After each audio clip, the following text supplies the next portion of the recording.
Georgette. And okay, we are live. Cut this off. Whew. All of a sudden, I was rushing. I mean, I've done much of nothing all day. But I realized as I was, getting ready to come back online that I didn't write a summary, but I do have some notes. And, you know how Vanita used to always say, I was, would terrorize her about writing an outline. So today you can get to see what my outline notes look like. So let me, how are you? I'm doing okay. I can't believe it's Wednesday already. Where did the time go? Yeah, I know. And every time you look up, it's a storm, right? Absolutely. Well, I guess we are the crew. Did you see that note? Or I don't know if she sent it, posted it publicly or privately, but Karen's note from last week saying that she had read the section and thought about joining us. Just couldn't do it. So even though I think this section is, a little bit more substantial, just because Ailey's getting older and the type of things that she's dealing with. But I don't think we're going to see Karen, so I think it's just us. Okay. Well, this would have been a good section for her to join us, because I'm sure she knows a lot about some of the Senegalese president poet. Yeah. Why heck not? I think I heard in passing, but I, not in depth. Like, I was right. Even well. I didn't know he was a poet. I knew he was the leader of Senegal for a long time, but I didn't know he was a poet. And I had never read that poem, Black Woman, which, did you see I posted the poem? Yeah. So let's, you want to do the welcome? Okay.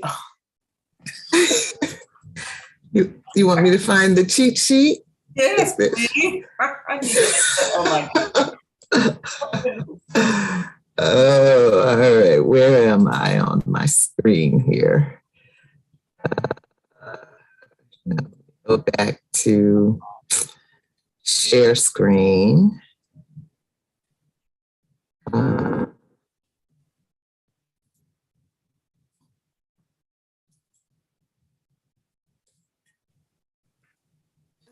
Oh man, well, you heard about our drama in New York? Yes, oh my goodness. That sounds like something out of a movie with what's his name? Liam Neeson in it or something. Yeah. Hey, please. And but I see they picked him up not long ago. Oh, they did find him. Okay. Yeah. Yeah, I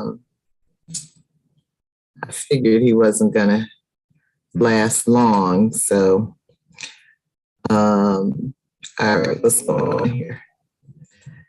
I'm trying to open this. There it is. Okay. Go back to Zoom, share screen. There. Yeah, so, it's not clear to me yet what his problem was, but clearly he had some kind of problem going on, because you just don't go shooting up, a car full of subway passengers because you're in your right mind. Yeah, that's. But thankfully, nobody was fatally injured. But good grief, you can't. Yeah, that's like a New Yorker's, greatest fear of being locked down in a subway underground somewhere, and somebody goes, berserk. Yeah. And I was,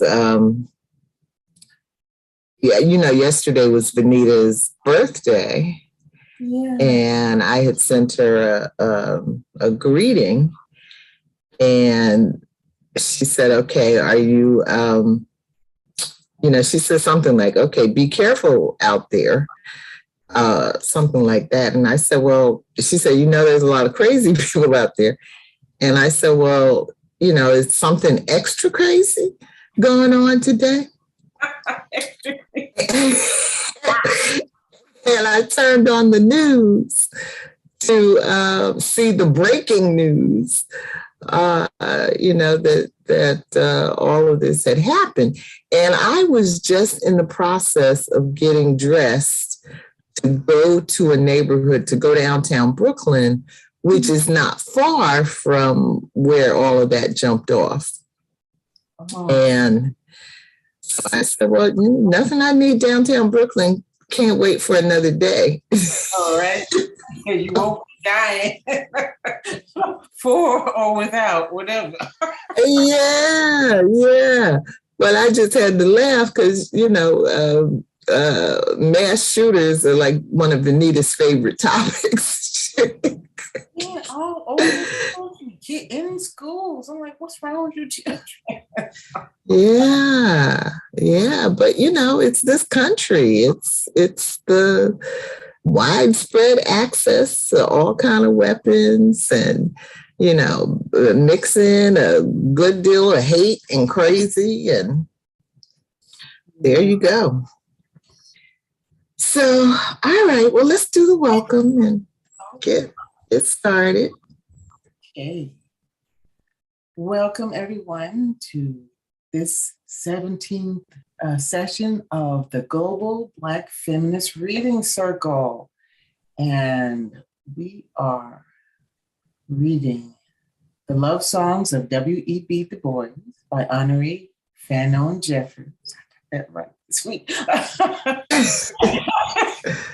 And you can find us on Facebook, on the website Reading Changes Lives. That's readingchangeslives.wordpress.com.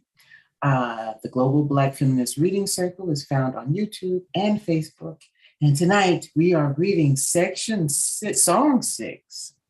And there's a whole lot of stuff going on. And I am Georgette Moses, and I'm joining you guys from Columbia, South Carolina. Take it away, Michelle. All right, and I'm Michelle Odom in Brooklyn, New York. Still alive. Didn't have to grapple with any mass shooters today, so that's always a nice day in Brooklyn.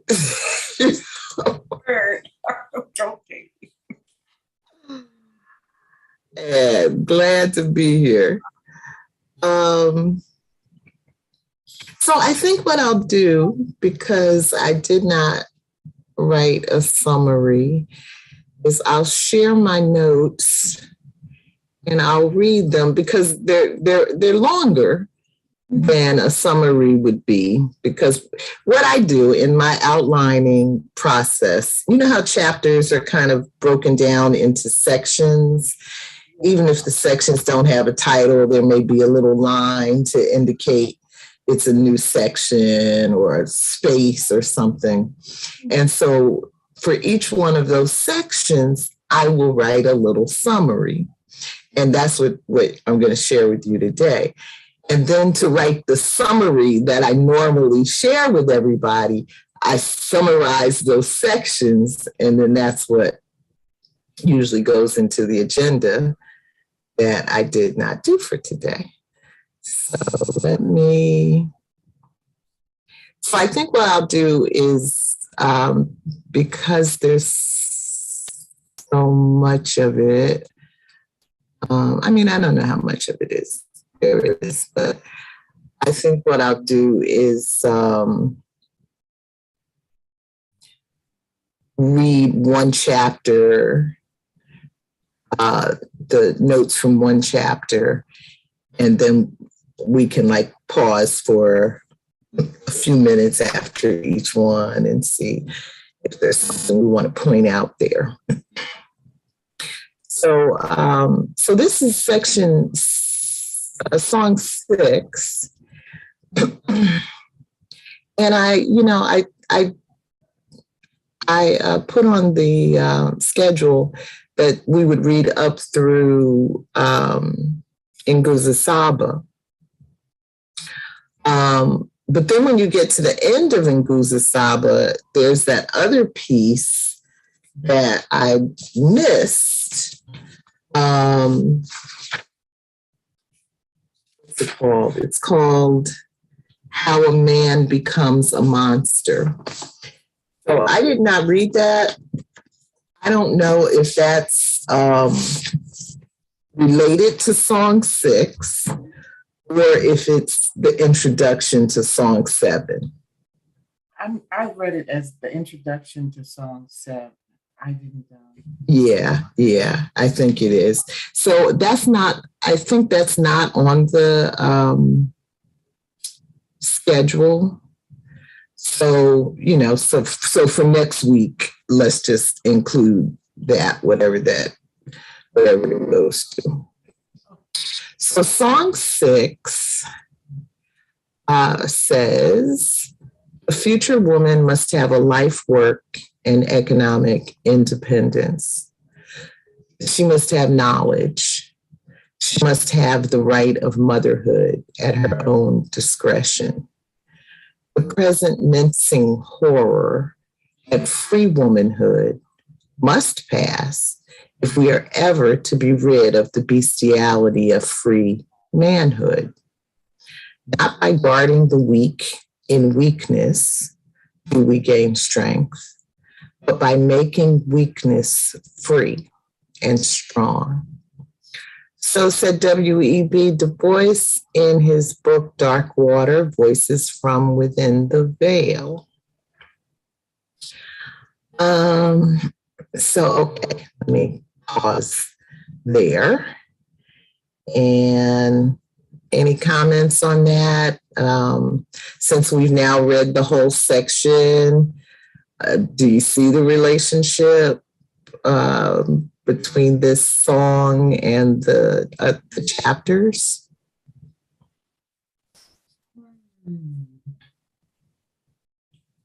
I would say yes, because part of what we see going on here is Ailey graduating from college. She was supposed to go right into medical school, but she has put that on delay for now. But in any case, she's been acquiring knowledge.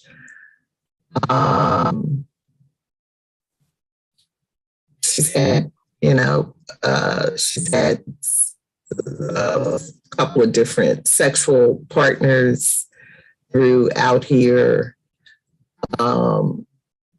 apparently without birth control. And so, she didn't get to the point of wanting an abortion or getting pregnant, but she's certainly, playing with fire. And then the piece about the present mincing horror at free womanhood must pass if we are ever to be rid of the bestiality of free manhood. Not by guarding the weak in weakness do we gain strength, but by making weakness free and strong. So I don't know, I guess I would say, I think Ailey is on a path to becoming a strong woman. There's a lot, in this section. I can kind of hear Karen's voice saying, I just don't like Ailey. And, and there was kind of a lot in this section that it kind of made me wince and wonder, what the hell is Ailey thinking? But nevertheless, I think she is on a path to becoming a strong woman. I have to agree. We're watching her grow up and making some choices that in hindsight, I'm sure she will regret it. Oh my, but this is, giving, I'm going to do that, an illustration of allowing a young woman to, through her quote unquote weaknesses, become free and strong by exploring the options that she has. Just fortunately, the options, the choices that she makes, as you said, don't wind her ever winding up in some bad situations. And as far in relation to where Du Bois mentioned the bestiality of free manhood, we see that really demonstrated in Abdul, encompassing the, he's yes, of the frenemy, abusive suitor, and making excuses for why he is that way, even though he is in an intellectual setting, and you would think he would be exposed to other young men and adults and women figures who could inform him of a better way to react. You want this young lady, but what do you want to do with it? Do you truly value her, or is she just a conquest that you then wish to subjugate because other people value, she's valued by maybe, other of your frat brothers or whomever want her. She's nice and she's intelligent and she's beautiful, but you treat her like she should be subservient to you and make excuses for your mistreating, and then the violence of it, how he. Oh, he's a pig. He's an absolute pig. Yeah. And even Pat, says, "Oh, that old," he's always lying about, We don't care about what your people did to you. What can you do? Okay. And, right. He's just has opportunity to be such a better person, and he chooses to victimize Ailey, and make himself strong. And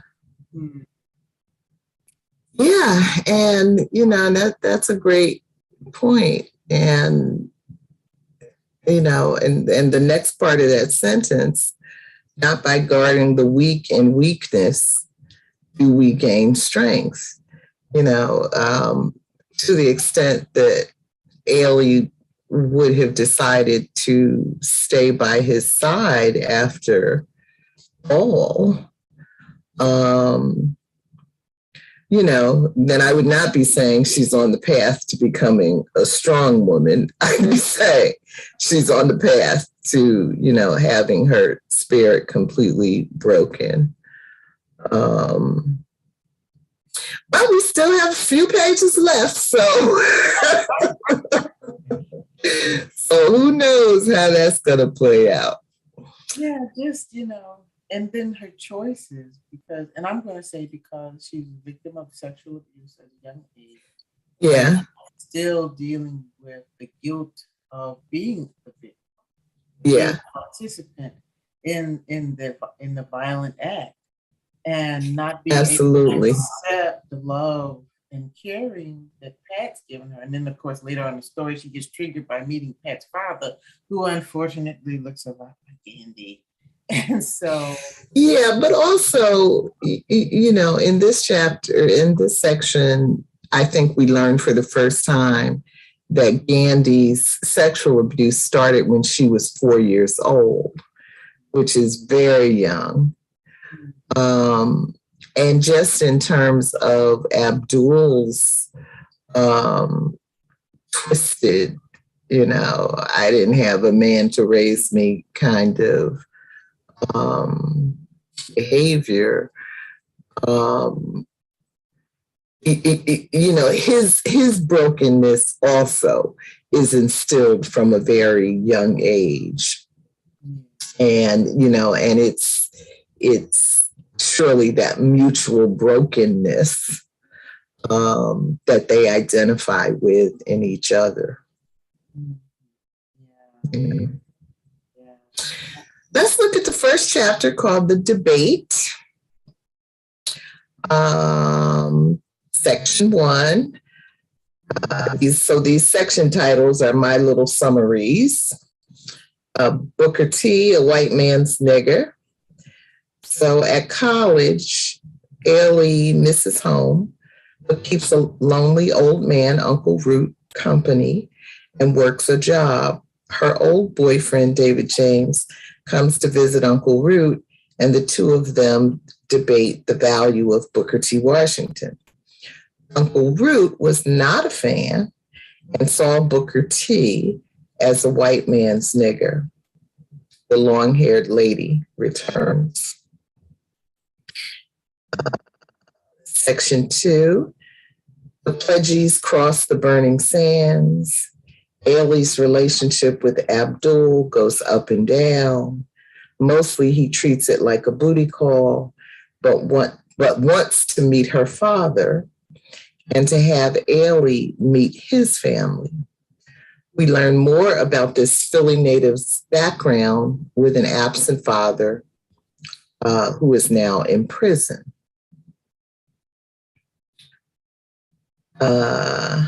Okay. Anything about that chapter? Well, the first, in the first couple of paragraphs, when she's speaking about her mother and how when mom, you're there with mom, she's the problem. But when she's away, when you're separated, then you begin to value each other, right? And so she says something. She sent me weekly letters, sometimes twice a week, filled with emotions I hadn't known she possessed. So now isn't that, and it made me think about, we don't speak the words we need to speak to each other. But when you have to write them down, now you have to think about what's real, right? What's important to say, what's on your heart. And then you can look at the whole page and say, did I say, did I reach my goal in what I wanted to communicate to this person? And so I just thought that was, I thought it was kind of sweet, because it makes you think about word choice and why wait? Why you have to wait to write somebody a letter, And then her, Ailey beginning to see the whole piece of And Ailey be beginning to see, this is last thing I dropped out. Last thing I heard was word choice. Okay, yeah. So the words you use, you have to really think about, it makes you think about what the words you're choosing to convey the exact emotion you want to communicate, right? So now Ailey gets to see her mother in this different light because she's expressing emotions that in her role as mama in the house, she's not able to say to Ailey while Ailey is under her roof. So I thought that was an interesting observation there, just seeing the women interacting in a different sphere and seeing each other differently. I thought that was, I like that one. And oh boy, the Booker T. Washington and W.E.B debate, and Uncle Root, he cannot stand Booker T.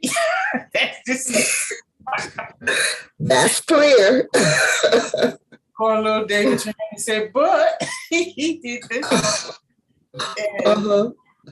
And, and then we find out later, I forgot what, I'm not, is it in this chapter? I can't remember, but was it Gandy's mom? Somebody went to see Booker T, but they got to come in because they were with little Tom. Right. Heard the exact words of Booker T in Uncle Root's word, kissing folks' butts. Yeah. So yeah. Wow. And that I don't remember ever reading his speech that he said at the convention, but when placed in the context of this story, he does seem kind of like, well, by all means necessary kind of dude. Yeah. Yeah. I mean, it's an old, it's an old conflict. And I don't know, what the right answer is, as long as Black folks are occupying, the same space, the same country, the same planet, then those kinds of differences in strategy and method are always be with us. So this is Booker T versus W.E.B. A few decades later, it will be Malcolm versus Martin, and it's just kind of an ongoing, no one solution, I think, is ever going to work for all of us. So, but yeah, that was pretty harsh. But if you think about it, Booker T was not trying to end up on the end of a rope on a tree. So, he served his purpose, right? Right. And that's the thing, that's the thing. And Booker T was operating in the South, which is different, different kind of context. So yeah, it's hard for me to say, what's right, what's wrong. I know everybody wants to feel like, they are the most courageous, most revolutionary, most radical, the bravest one of all, but the truth is, most of us are not really that brave. And I was listening to a podcast just a little while ago, Professor Jared Ball, and he was reading some passages from a book about King, and, you know, kind of struggling with the same kinds of issues that, you know, because he was looking at King's argument that we have to use a nonviolent direct action approach because we don't have the firepower to take on the US government militarily. You know, but there are those other activists who firmly believe that a guerrilla warfare approach could be effective. You know, I don't see it, but some people do. You know, like I imagine it's possible that this subway terrorist, you know, that shot up 10 people on the New York City trains yesterday, may have had it in his head that he was, you know, committing a revolutionary act. Yeah. You know, but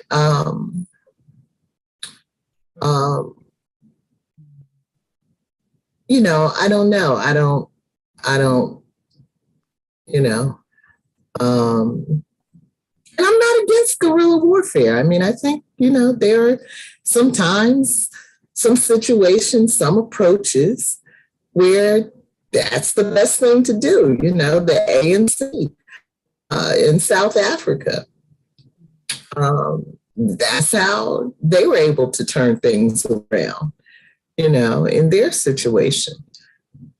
But the racial dynamics were very different from what we have here. So, you know, I think there's something to be said for context and weighing your options and having a lot of different tools in your toolkit. Yeah. Mm-hmm. Yeah. So, all right, let's bring in the next chapter. For 13 notes.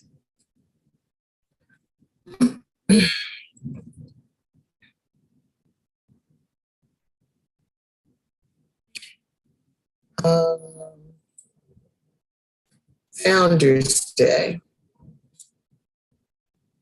Founders Day at the college is a big deal, and one of the celebrations Uncle Root enjoys, unlike homecoming. This Founders Day, Ailey is surprised by a visit from her parents.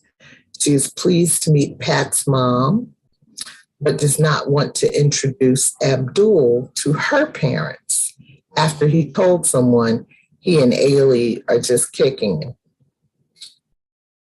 At step show, after the Beta's sorority step, both Abdul and Pat step with the Gammas.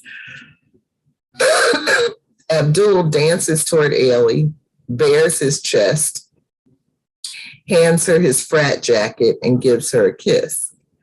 Glares and whispers follow. Ailey was now in an elite clan of women who were publicly claimed by a man.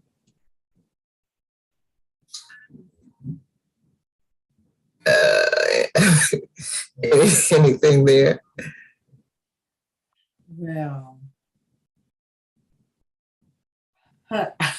well, I just see I'm trying to look for the connection between the dream Ailey had of the long-haired woman before this, and where she couldn't hear what she was saying, but she was pointing towards the river. And so I'm wondering what the river signified. But then the next thing that happens is Abdul, you know, publicly claims her and she's thrilled. What she said was the long-haired woman said, "You better watch out. The creek gonna rise." Yes. Wait, I don't know.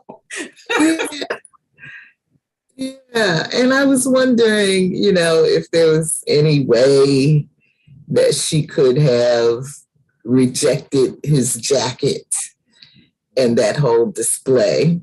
I mean, not that there was any real indication that she wanted to reject him at that point. But I don't know. That was just it felt to me like she was in a situation where, if she had rejected him, it would have been so demoralizing for him. She would have been seen as the cruel, heartless, unfeeling woman, and yeah, not grateful for a man's attention, and That's sad. The scenario that is being created on this college campus is that everyone has a facade, that they're so frightened, will be exposed, so they have to go along with the general consensus. Oh, don't sit at this table because then they're gonna think you're yeah, right. Her best friend is pledging, so she can't acknowledge her. She gotta walk straight, and not look at her. Yeah. Just all of these rules of dedicating yourself to an idea that you wonder. It makes me wonder, well, what kind of person, people are you creating in this kind of environment? Because right. They are, being indoctrinated. Now, that happens all over college campuses where you have, groups and cliques, and you wish to be popular, or at the very least, not ostracized. That's the death, if you, unless you just don't, you're thinking about, that aspect was all odd for me because, I did not go to an HBCU. I did not live on campus. And for most of the time that I was in college, I was working a part-time or a full-time or a part-time and a full-time job and commuting to campus. And, so I didn't get involved. I didn't have time to get involved in all of that interpersonal stuff that was going on. So I was like, this would have been too much for me. It kind of reminded me of Mike Lee joint, right? School days. Mm-hmm. Yeah, I'm like, wow. Still, under some shackles, still got some shackles on us. Yeah. But I do, I do, from this vantage of my life, I do think that you experience for a lot of people, is a real opportunity to find a mate, to develop a network of people, especially through those sororities and fraternities, that you will be in relationship to throughout your life. And so from that vantage, the importance of your reputation,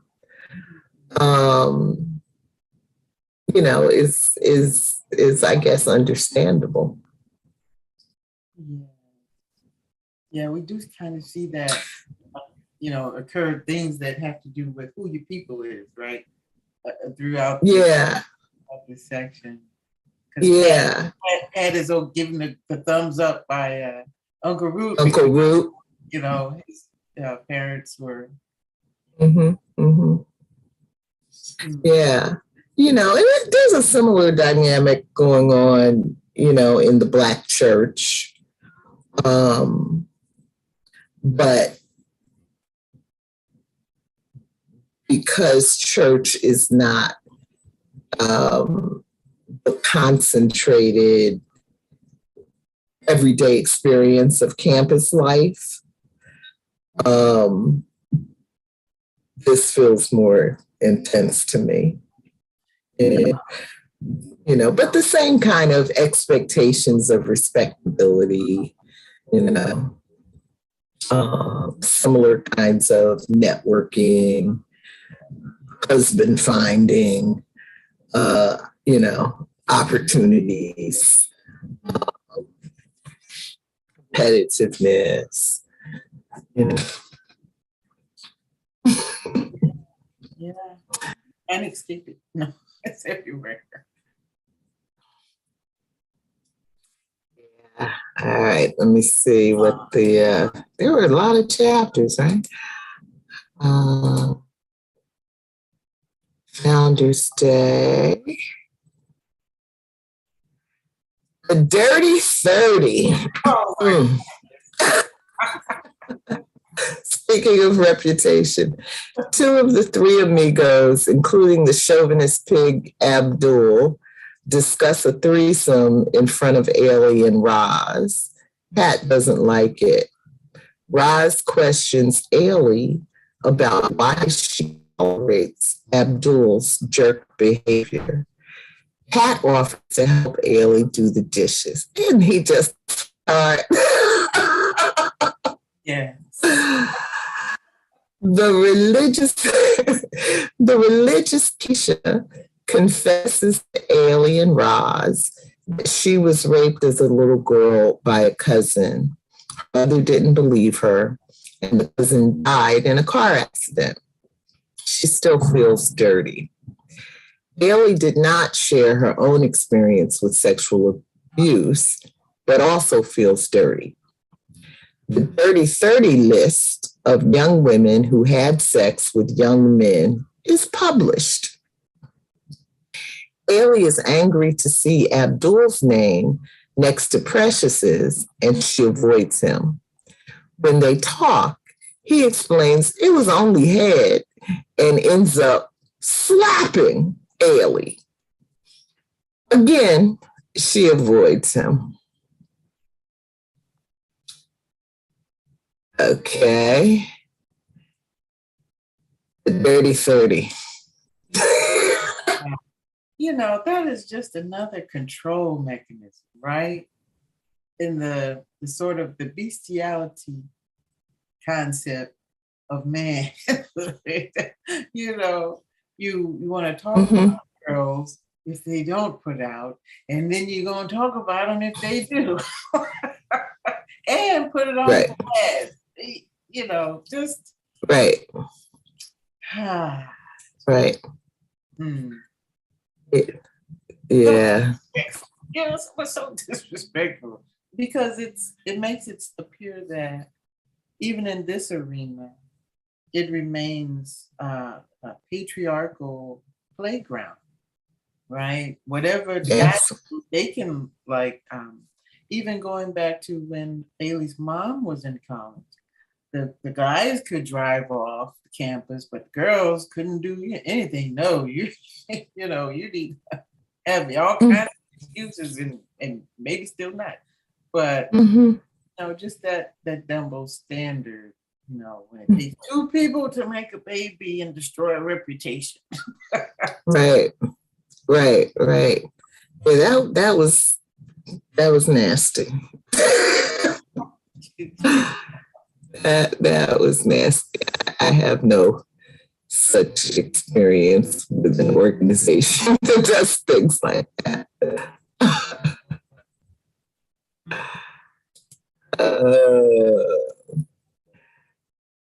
And I thought that was going to be like the list of some fraternity list or something. Some fraternity name. I never imagined it was Yeah. Reunion. Ailey has concerns about her roommates fitting into the family reunion. Instead, she takes at no good pig Abdul. Even though he's being polite, Belle sniffs out his inappropriateness. She had a dream about him. David attends the reunion without his girlfriend, Carla. Uncle Root wants to have another debate with him on Washington versus Du Bois. Root takes Ailey, David, and Abdul to the pecan tree. David invites Abdul to the boys' night out at the American Legion. Ailey wants to join them and throws a tantrum. Miss Rose insists they take her. Pookie is at the club and recalls how all of Ailey's female ancestors were crazy. Abdul rejects Ailey's dance offer, and she turns to David instead. Abdul is not a happy camper.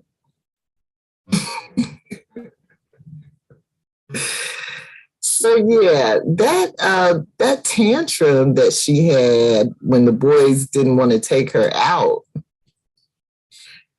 I wanted to slap her myself. What the hell? Over the top. That was, who, well, she's in denial. She's in a state of denial. And yeah, well, I guess she was afraid that David and Abdul would get to talking about her. And I don't remember if she slept with David or not, but, well, I think they did. Yeah, they did. They did. A little entanglement they had. So I think, she did not want that conversation to go on. But still, still her behavior was just out of line to me. Yeah. But Abdul's, talking to her, treating her like, she was a child to be dismissed was also off the wall. Yeah, he's definitely coming from the camp of the woman has to be subservient. So that I spread my wings as the king, the cock of the roost kind of mentality. Yeah, I don't like him. I don't like him at all. When your mama have a dream about him, he got to go. Yes, that was the clue, but not Ailey. All right, what's next?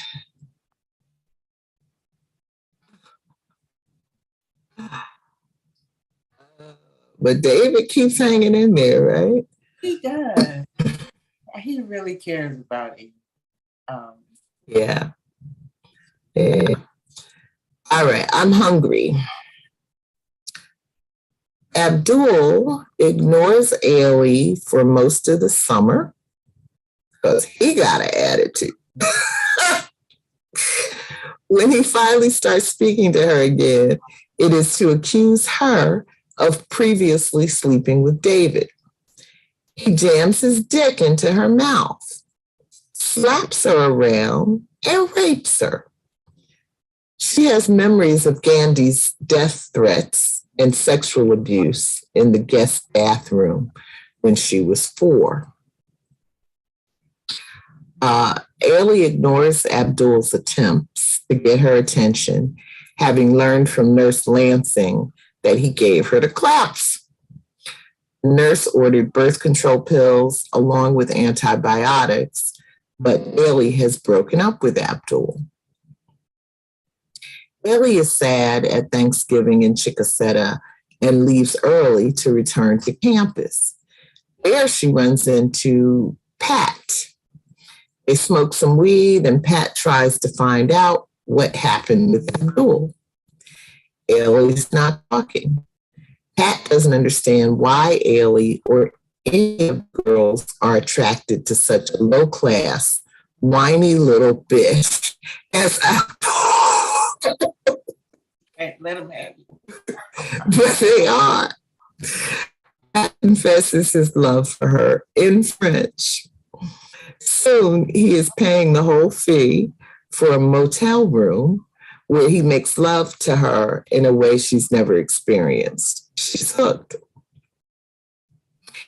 Apologizes while acting as if nothing happened. Ailey agrees to meet him at his apartment because she wants to get the things she's left there. She takes Keisha, who insists upon standing outside the door. When she arrives, Abdul is naked and hard. Ailey sees she's sharing tampons with another woman.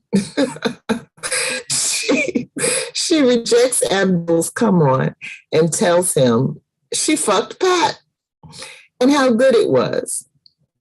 Abdul thinks she's lying, but Ailey insists he goes straight to the source. That part. Why did you have to tell Abdul? See, that's what I mean. Is she trying to cause what? I know she wanted him to be jealous, but come on. Yeah. Yeah. That was that was another over the top kind of thing to me. But yeah, he's a nasty, dirty, violent. And she's okay with this, for a minute. Yeah. Too long. Right. But I guess that's what I'm saying. After this man has raped you, why would you even want to make him jealous? Why would you care anything about what he thinks or what he feels? I don't know. I know we have to, go back to her own sexual abuse history. But I just dislike this boy so much. He is the epitome. Wish she would have left that hair curler right there in the apartment. Why? That's what I'm saying. Why did you even need to go there? Every choice she's made with this young man has just reinforced the fact that she has extremely low self-esteem. And I have to go back to something she said, was it in the last section? I don't know. No, it might be in this one. Is that when she was talking about her sister and how her sister never always saw her as the best. She saw her as nothing. She said, nothing ever had harmed me in her eyes, which is a roundabout way of saying that I'm damaged goods forever. And the only person who loved and accepted me because they had a similar experience and saw my beauty and worth was my sister. So, and that's kind of sad that that's her only star, right? That's her only little star in the night sky. Because everybody else's response to her, she doesn't embrace, right? The good responses. Right, but Pat is such a loving young man. And did you look up those French phrases that he was speaking to her? I did, because I wanted to know. I did too. And, I didn't get them into my notes, but I would have shared them. But he's just such a sweetheart. That's the kind of mature, loving relationship that you desire from, he is all around a much mature soul. And from the beginning, you could tell he was hitting on her because he liked her, but he was too nice. And then we find out, okay, it's too chubby. But the boy speaks French, and then we find out he has a reputation on campus. I'm like, okay.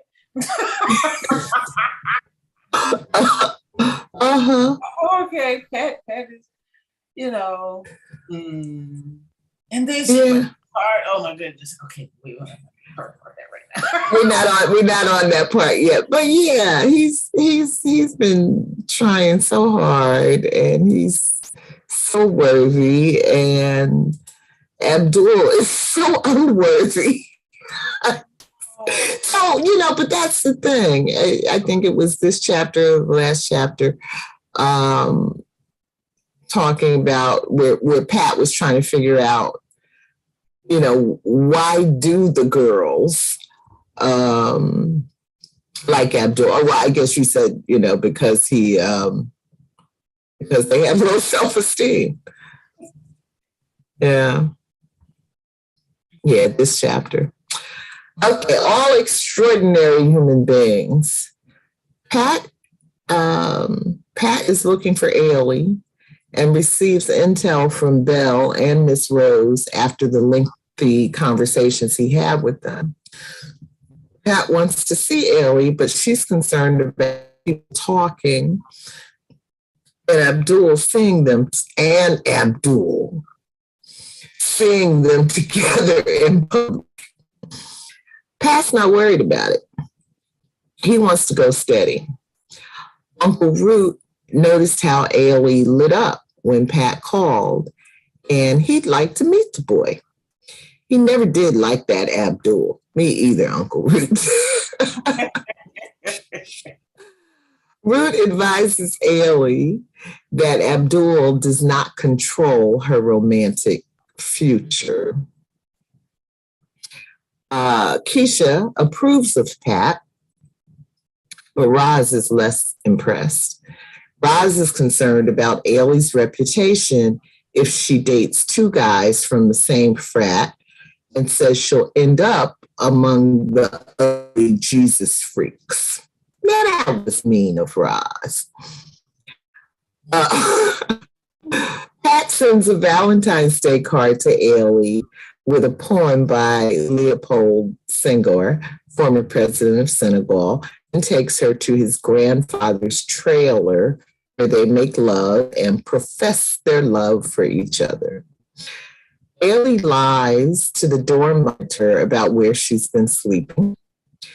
Pat is hurt she still won't be seen with him in public, so she takes him to meet Uncle Root. They click instantly as Root knows Pat's family, and he shares his story on W.E.B. Du Bois with a slight alteration.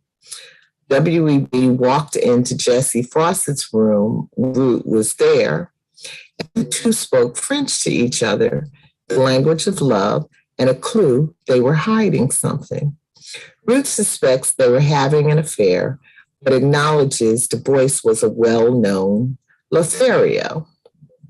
He saw him as a hypocrite, given his writing advancing women, but said all humans have faults. On Easter, Pat takes Ailey to meet his family. His dad looks like a younger Gandhi, and Ailey is sickened by his presence. The Lindsays raised their children in Atlanta, but when things started getting bad, they moved to Cobb County to live among wealthy whites. Pat is about to graduate and head to grad school. He wants to work out a way to continue seeing Ailey. She breaks up with him, afraid she can't manage future encounters with his father. Pat, who knows nothing of Ailey's history of sexual abuse, is heartbroken. Pat asked Ailey to not return to Abdul. Okay, so there's a lot going on here. You said you saw the poem, so I won't read it because that will cause me to go back online. And then I would need more bandwidth, and I might get kicked out again. So so yeah, I was angry with Ailey for breaking up with Pat. I mean, she had a good point. She was, if she wasn't going to tell Pat about her history of sexual abuse, and her and Pat ended up ending, then yeah, she would not be able to avoid interaction with Pat's father. But it just also says that, at this stage of the game, Ailey has she's still not started the healing journey for her own sexual abuse. She's still not able to talk about it publicly. Her mother still doesn't know what happened. It's still a deep, dark secret. She's still carrying the shame, and all of that related to it. And so it's affecting her relationships, at least with Pat. Sadly so. A bit of self-sabotage. And you do see that with a lot of victims of all kinds of violence and abuse. They take on the guilt of the activity, even though they are powerless to prevent it. In most instances, because that's why the victimizer chose them, because they were vulnerable, right? In the situation. And so she self-sabotaged, even though she knows, and she's also getting help from the other side, that she needs to really take a good look at her choices. They're not healthy. And it's the title of these last two sections, I'm Hungry, and then All Extraordinary Human Beings. The last section, I don't know, what did you see the relationship to the content in the title, I'm Hungry? And then this part, and then this section, All Extraordinary Human Beings. What did you? I didn't think about it. Let me bring up the summary again.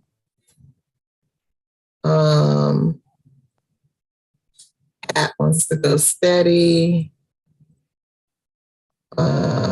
Roommates. This piece about Du Bois being a Lothario. Well, he's clearly extraordinary.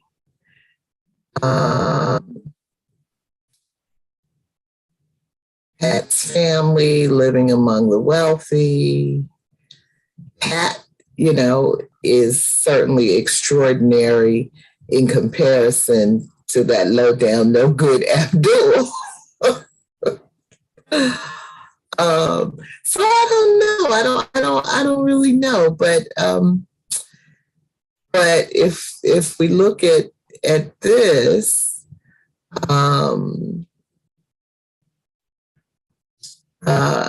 with about Du Bois being a Lothario,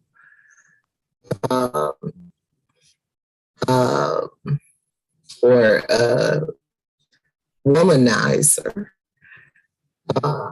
then think about song 6.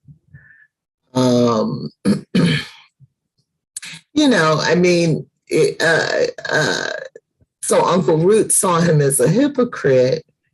And I get, well, I think he was a man of his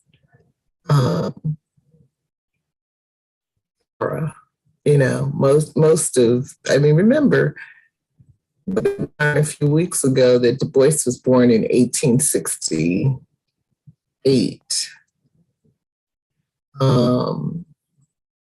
So if you go from Du Bois up through King, who I think was born in 1929, you know, and also an extraordinary human being and womanizer.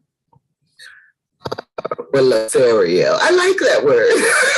It just rolls off the tongue. No good Lothario.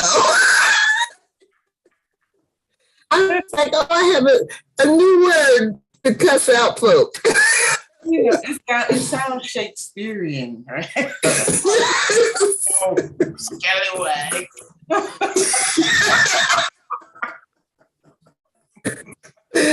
Yes, yes. So I don't know, maybe all extraordinary human beings is something about, you know, all of the people.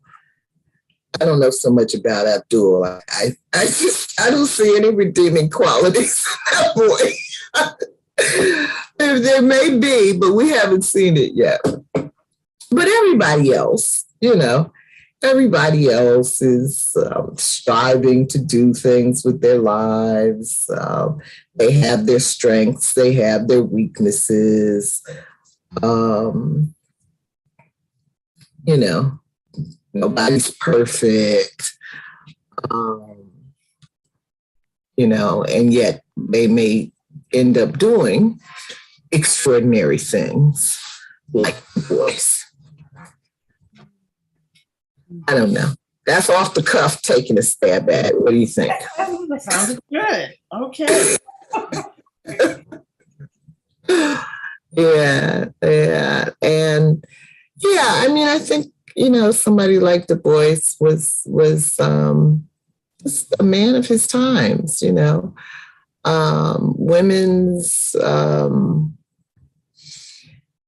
Women's liberation, you know, was not a big thing through most of Du Bois's life. You know, and you know, I think Jessie Fawcett, she was a writer, but I think she was also his assistant. You know, and that's the kind of thing that went on in workplaces, you know, especially when women had few other options. You know, and the sort of attack on women that we're seeing today is, you know, it's about taking society back to a place where women have no options, you know, but to sit on the boss's lap and do whatever it is the boss wants you to do, take some dictation, you know. So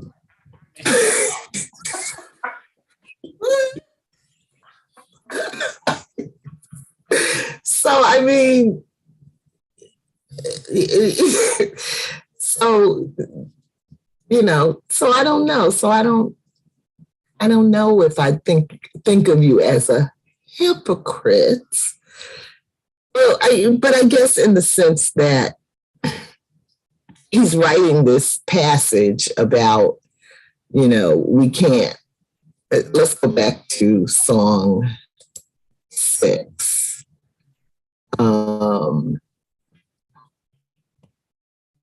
And, you know, he's writing this passage not by guarding the weak in weakness do we gain strength, but by making weakness free and strong. So but he wasn't guarding anybody. He wasn't protecting. I don't know. I guess I'm just kind of stuck on the word hypocrite. Well, I don't know what to say besides it's a human condition, right? He's a good-looking man by all accounts from the literature and I don't know, people's words.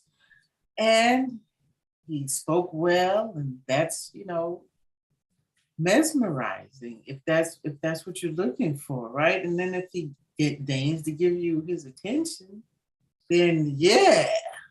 What are they say? What are they gonna do if they throw the panties on the stage? Yeah. And so, but with Jessie Fawcett, like I said, she was his assistant, but she was also a writer. So, what role may he have played, in helping to promote her work,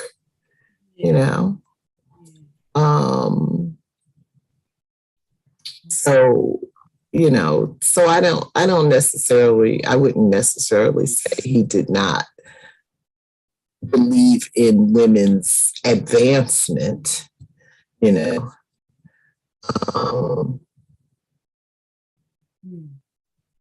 he was a Lothario.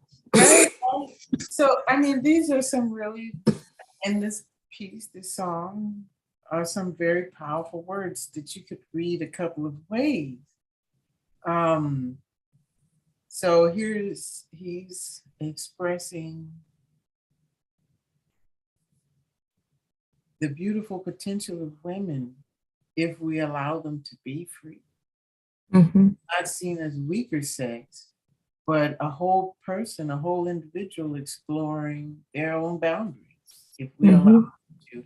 And of course, the society that he's coming up in, the Black man is just trying to figure out, how he can fit and maneuver in the spheres of the halls of power if allowed.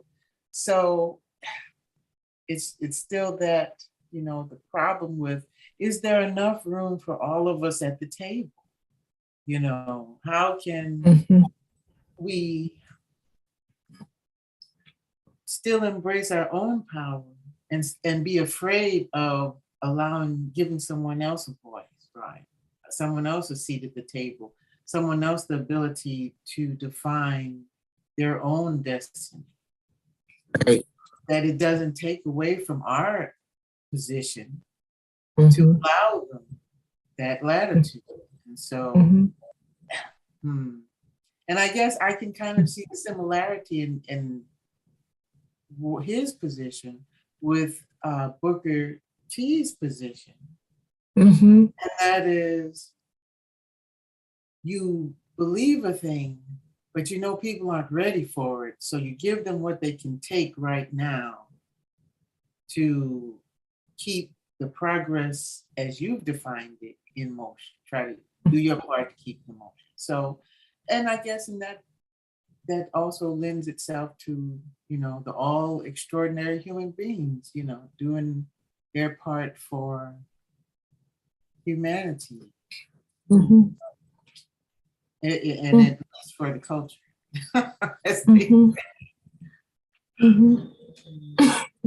It's interesting, right? Human. Yeah.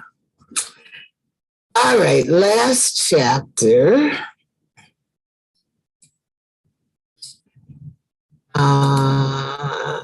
Nguzo Saba. Jeff has a second heart attack, and after a brief recovery, dies on MLK's birthday. Ailey considers calling Pat, but instead turns to Uncle Root. Jeff is on ice for a week as Belle and Diane search for Lydia without success. Finally, Belle ships Jeff to Chickasetta for burial in the family plot. Ailey stays in Chickasetta after the funeral and doesn't tell her roommates about her dad's passing. She's decided to defer medical school and tells her mom she's unsure about becoming a doctor. Belle insists the money will make her happy. Belle continues to nudge Ailey toward med school. Nana has had a stroke, and Coco has moved in with her girlfriend, Melissa, to care for her. Belle's snooping around Nana's house leads to the revelation that Coco has a love in her life, and Belle is relieved. Ailey finally agrees to go to Sunday dinner with Belle at Nana's. Coco encourages Ailey to stay active, to handle the med school pace. She has arranged an internship for Ailey at the clinic Jeff helped found, the People's Nguzo Saba, a FIA Center, now 7 Principles Clinic.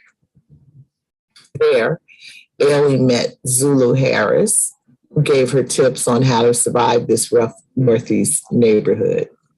He sends a message to Belle through Ailey, and at home, Belle acts as if her daughter has just returned from a war zone.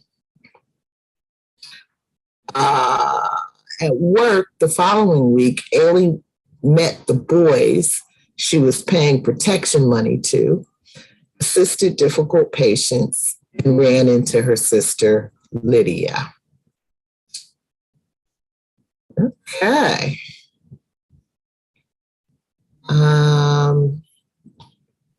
But I told y'all before Jeff was going to pass. I could see it.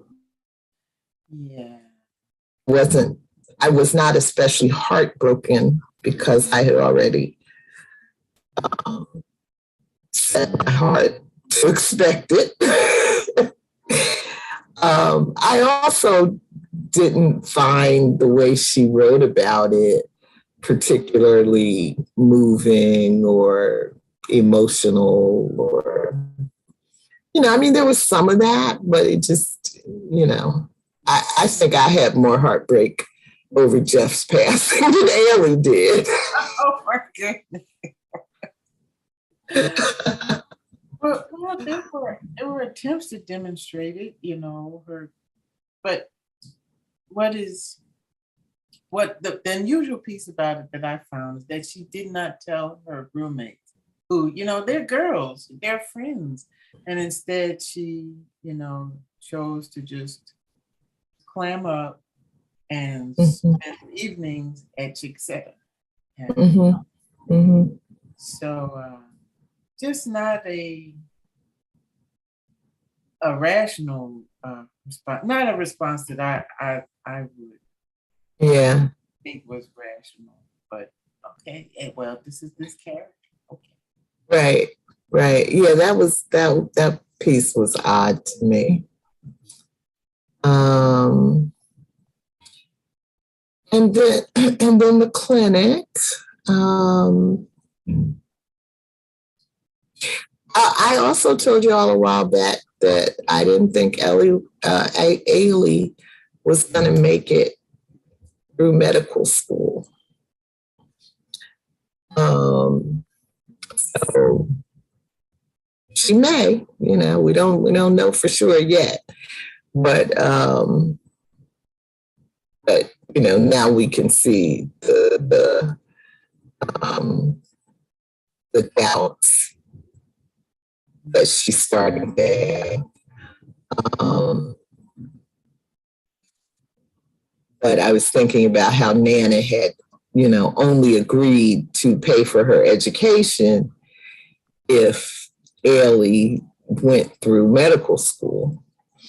So, but now that Nana's all laid up, and I was feeling no sympathy for her. Yes, that's the karma. No. I guess Ailey can do whatever she wants to do, and Nana will be none the wiser. That's true. Yeah. And all right, so my prediction from this point is that Belle is going to end up having an affair with Zulu. Yeah, and she like, oh, he said what? Get it now. I'm like, damn, Belle, let Jeff get cold in the ground.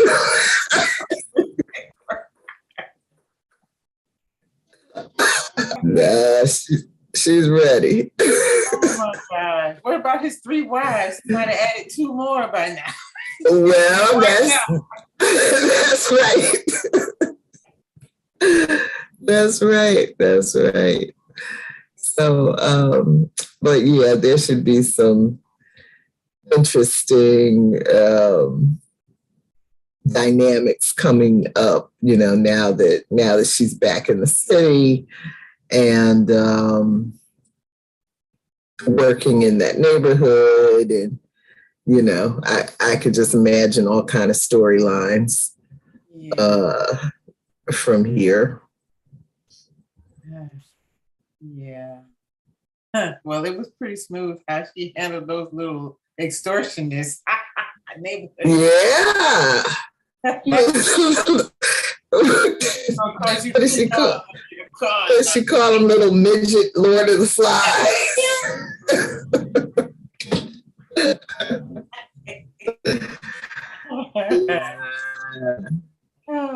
Yeah. That's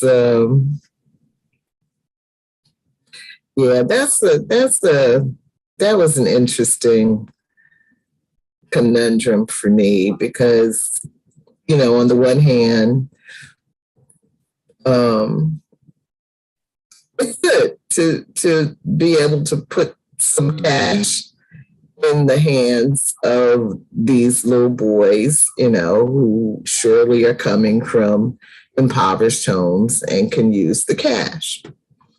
But it's also, training them in the benefits of criminal behavior. So, but you want your car to be there when you come out. No.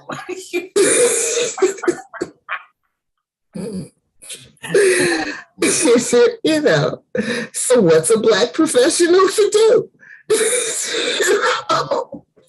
Be able to drive home with all 4 tires. That's what you want. Yes. But yeah, that's gonna probably lead to some interesting stories. So okay, any final comments on song 6? Any overall comments?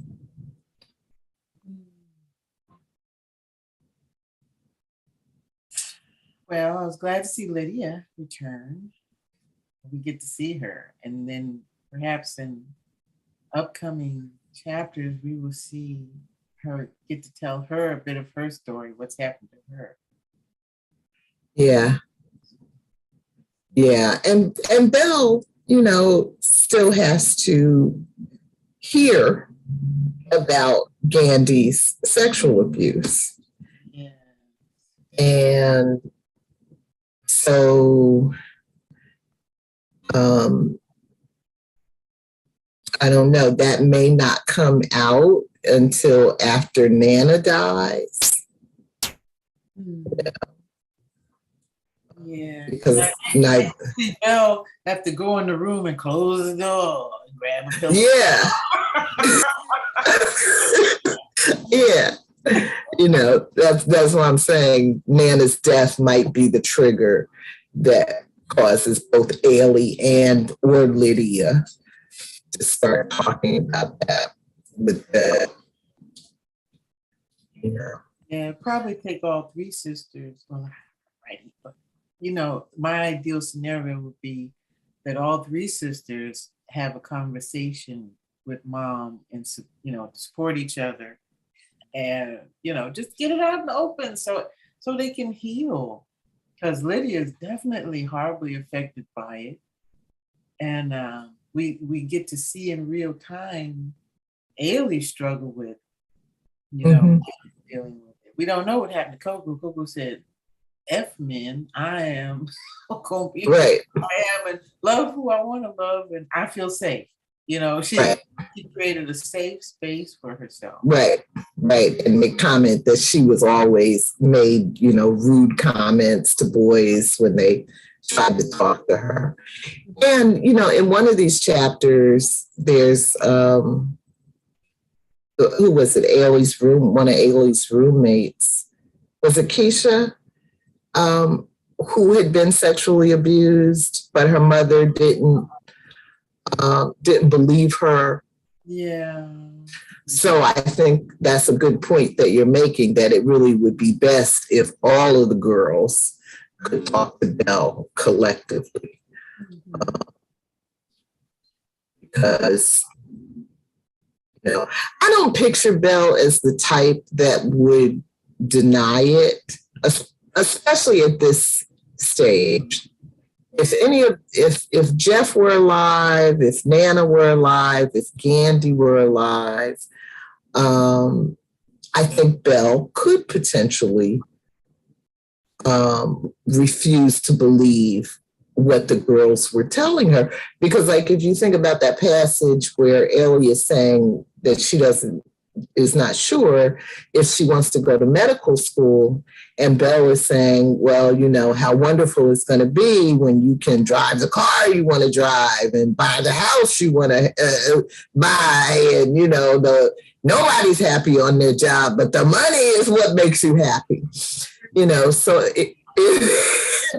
if that's her, if that's her real philosophy about life, then I'm thinking that if her husband or her in-laws were alive when this scandal comes out, Belle might not want to jeopardize her own material welfare by siding with her daughters, because that's usually what it comes down to, why a woman does not side with their daughter. They don't want to risk, their own financial happiness. But if all those folks are dead and Belle has inherited, the insurance money and everything else, then she may feel like she's in a position to support her daughters. So we'll have to see.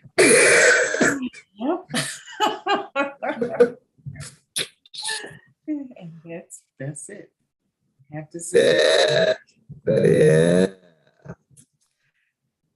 Okay. Well, like I said, I kind of enjoyed this passage. There was a lot going on, except that boy Abdul was working my nerves. Well, if Keisha has been doing it in prayers, Abdul will get some karma too, because she seems to have a connection, right? Yes. I want to see him get his. At this point, he's just going on with a happy life, But and I sure hope Ailey does not go back to him now that she's broken up with Pat. Yeah, I hope that, when Pat said, please don't go back to Abdul, I hope that's not any foreshadowing. Girl, what's wrong with you? Right. You're going to have to stab this boy.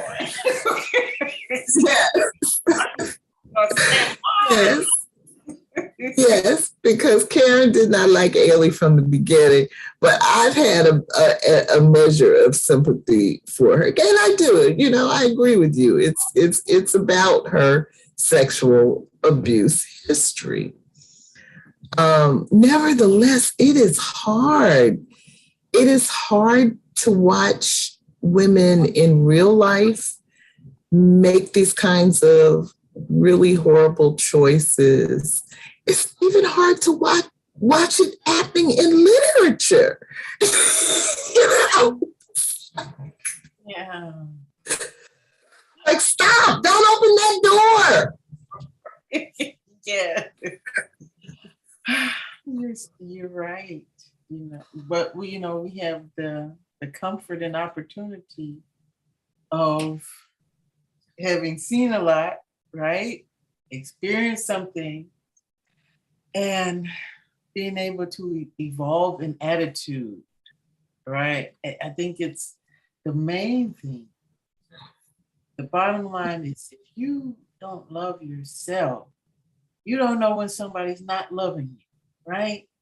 Yes. So yeah, that's the thing. And and also that makes me want to say what I said earlier about I didn't really feel Ailey's grief over Jeff's passing. But in a sense, as much as she loved and connected with her father, he also did not protect her from Gandhi, and so she may have, some kind of little feeling around that. Belle didn't protect her either, but a girl and her daddy, all that. I don't know, but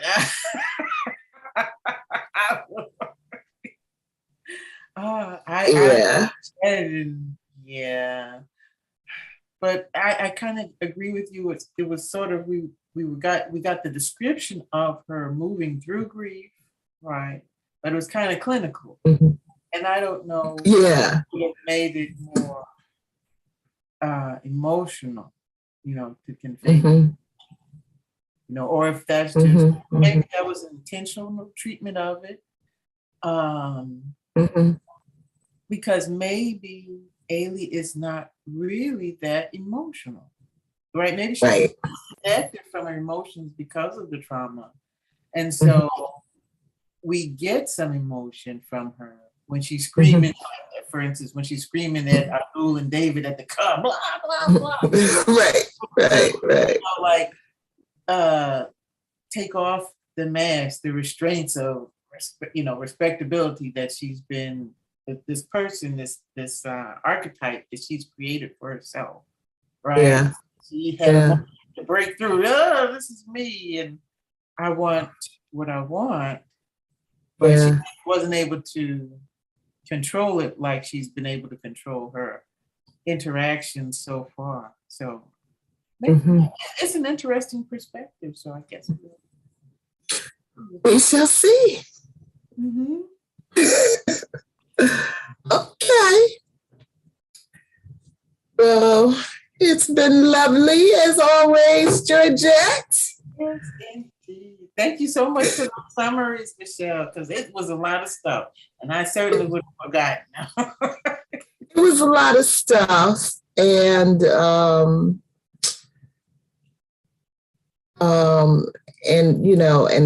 and I guess if I hadn't been as spaced out as I was today, I would have had time to do the summary. But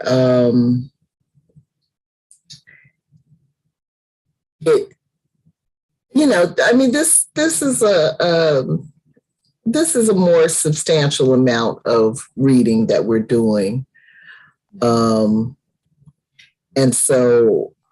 I just have to figure out how to give myself more time to do it, because I think I only started really reading.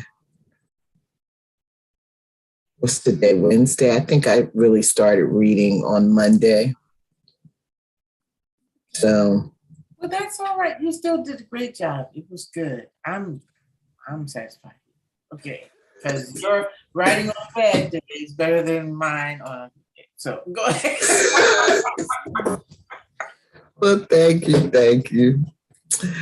Okay, so I will see you next week, reading our story together. Yes. Have a good week, Michelle. Bye.